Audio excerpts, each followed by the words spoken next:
Hello everyone, welcome back with me again, Florencia Lika. Alright, so today in this video we will discuss about risk management and worker protection.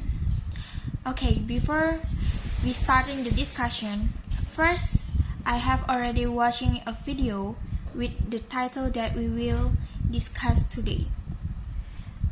The topic of this video is about risk management and worker protection. As we know, risk management is a very broad concept which has gained a lot of consideration in the recent times because of its importance in almost every profession. There's also risk management in protecting workers' rights in the field of human resource management. From this video, I have already learned what is the importance of risk management and how HR do to protect the workers. Alright, for risk management to be effective, it must be systematic, structured, collaborative, and cross-organizational. There are several ways to categorize an effective risk management process constituent elements, but at the very least it should incorporate the following risk management components. The first one is risk identification. Risk identification is the process of documenting potential risks and then categorizing the actual risks the business faces. When identifying risks, it's also important to not just think about the risks that the business currently faces, but those that might emerge in the future. As well as technology evolves and businesses reconfigure, the risk universe changes too. The second one is risk analysis. Once risks have been identified, the next step is to analyze their likelihood and potential impact. The exact categorization method is less important than the recognition that some risks present a more pressing threat than others. Risk analysis helps businesses to prioritize mitigation.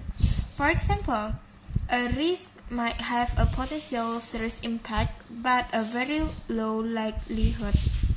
The business might choose to deprioritize mitigation compared to risks with a high cost and a high probability of occurring.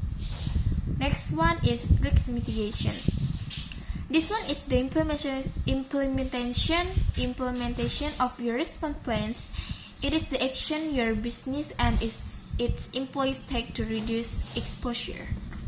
And the last one is risk monitoring. These risks are not static, they change over time. The potential impact and probability of occurrence change, and what was once considered a minor risk can grow into one that presents a significant threat to the businesses and its revenue. Risk monitoring is the process of keeping an eye on the situation through regular risk assessment. There also have two basic ones of some professions that have been recognized as key to employers' responsibility to comply with OSHA. So, employers have the responsibility to provide a safe workplace here. Employers must provide their employees with a workplace that doesn't have serious hazards and follow all OSHA safety and health standards. And the necessary components about managing safety effectively and reducing accidents is the best.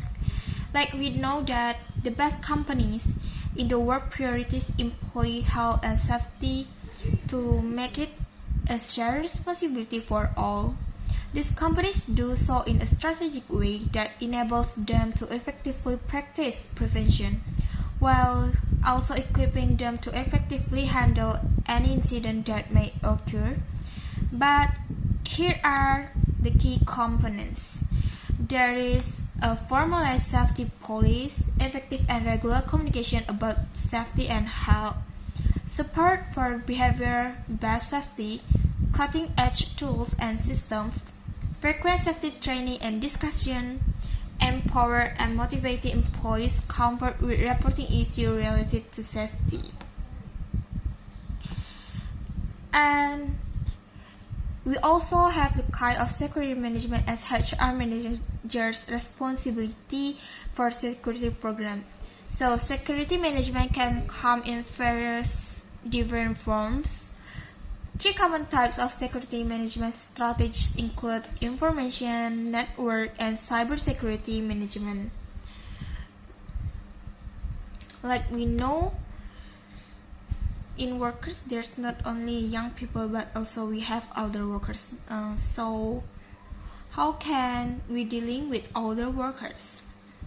Alright, here's are the key practices that we can know, like use non-traditional recruiting techniques such as partnership with national organizations that focus on older, and then employ flexible work situation and adapt job designs to meet preference and physical constraints of older workers.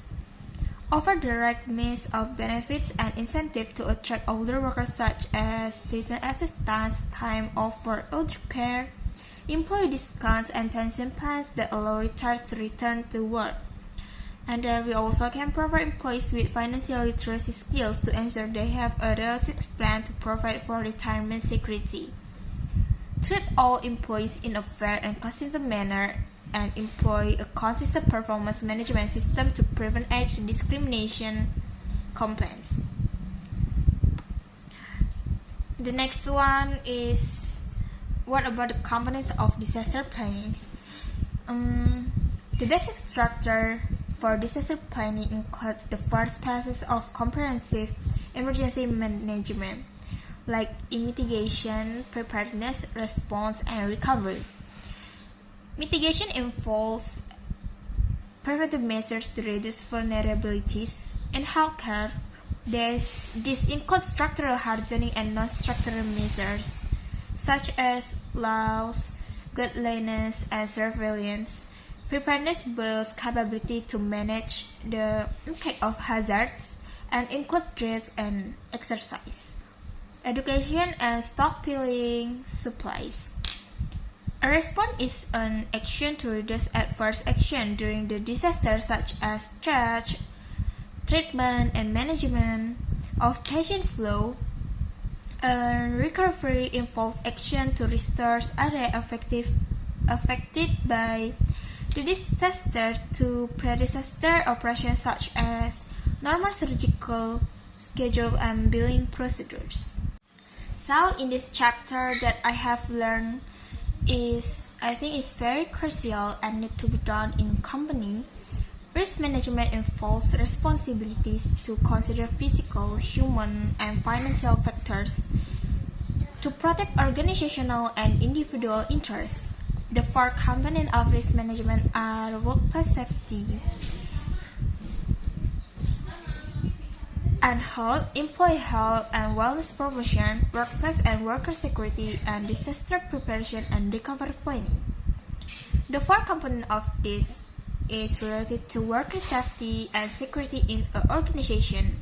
With this lesson from this chapter, this taught me how to do risk management and what kind form of worker protection in work environment that can be done for the organization.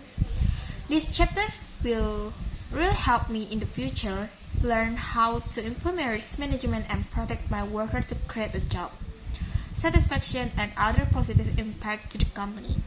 So I think today's discussion is not too long and it's done until here.